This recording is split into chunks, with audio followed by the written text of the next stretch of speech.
Hi everybody, Norma Shephard here, director of the Millinery Museum and the author of 5 books on vintage fashion, including 1,000 hats. I hope everybody is safe and well today. Welcome to Hat Chat. It's a little chilly here, as we would expect, January in the Toronto area in Canada. It was minus 19 this morning Celsius, but it's 0 now. So that means I can probably get a little walk in, get some exercise. So I'm looking forward to that. Today's theme is marvelously messy millinery. I've pulled a few pieces from the archives that just really make me smile. And I might as well just jump right in. So 1930s, very basic felt rounded crown. The brim is shallow. You can turn it up. And it almost looks like it's a style for men, almost an adaptation of the bowler. But what's nice and messy about this are the trims. These birds look like they've ruffled their feathers. And look at this little one. This is called a Maid Bird. This is not a taxidermied bird. This is a little Maid Bird that a milliner has put together with some stuffing and glued feathers on, and then you can see that there's a little representation of a beak. And then some of these feathers also, there is some old leather mingled in there, and it looks like there may have been this is a support for some more feathers which look like they have disappeared. So we could do some conservation on this one. Very simple at the back with the little grosgrain bow, and grosgrain ribbon of course is also trimming the band, which is not wired. I said the band, but I meant the rim, and it is not wired. So it's just, I don't know, just looks like maybe some birds have it's early spring and they're messing around. I don't know, but I love it. It makes me smile. So this next one also has some messy trims. It's also black. It's an early piece as well. Could be 1930s or 1940s. This is a straw base. Not a very expensive one. But it's been banded in black velvet. And then we have black velvet bows on either side. And also these twigs. It almost looks again like some birds in the spring have started to make a nest. A little bit of straw there. Here's a green leaf. Hard to tell whether there are any missing trims, but I kind of like it the way it is. Very sweet.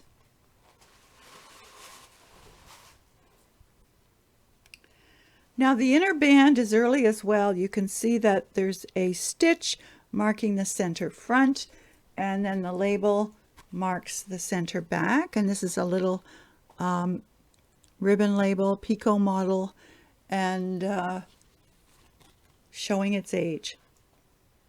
But a very sweet, marvelously messy hat. Now the next one, we're going to switch to pink now. And if this didn't have a label, I would have thought that this might have been a an amateur, maybe made at home hat, but it does have its original tag.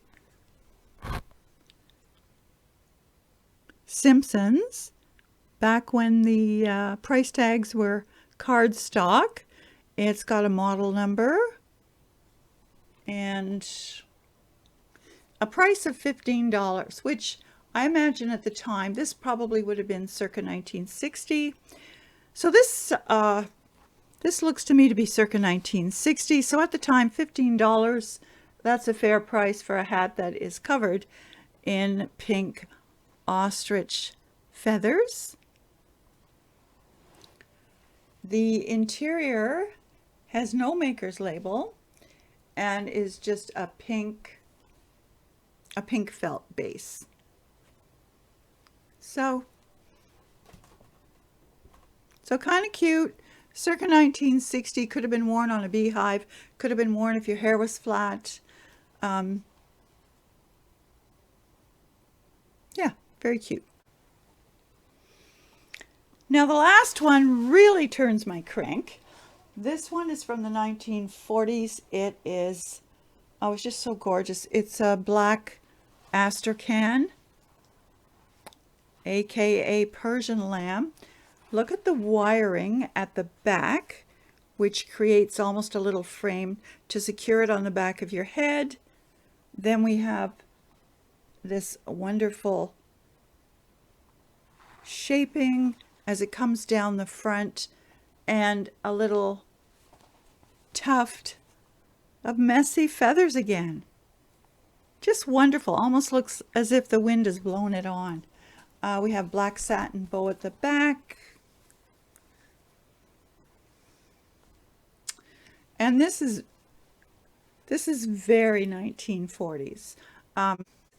Picture this with a slim, very masculine looking suit for day wear or office wear. The lining is not original to the hat, I believe.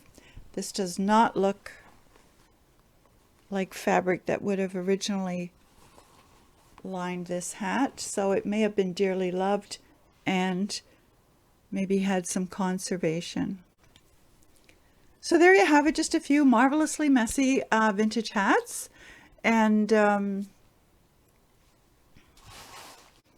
if you're out in the wild, don't be put off by some of these. You know, in the past when we've shown some hats like these at our retrospective millinery fashion shows, people of a certain age in the Hamilton, Ontario area often asked me, were any of the hats in our collection owned by Evelyn Dick? And Evelyn Dick was a defendant in a torso murder trial in Hamilton. And she was famous for having these fabulous little hats every day. She was photographed throughout the trial in the local papers, looking very fetching in these very fetching hats. And eventually, actually, she changed her name. No one really knew what became of her. And, you know, there were rumors around that she was probably still alive and perhaps even turning up at some of our shows. So that was a little unsettling when people would ask that, but there's no way of knowing. Anyway, you know, every hat tells a story, and some of them are pretty rich. So I hope that you're finding your own vintage hats and enjoying the hunt. So that's it for today. If you're interested in this kind of content, I've done several videos. Look them over. If you have any questions about certain styles or certain periods in fashion, let me know in the comments. I'd be happy to answer any questions that you have. In the meantime, if you have a mind to, hit like, share, subscribe, and have a hatty day. Bye.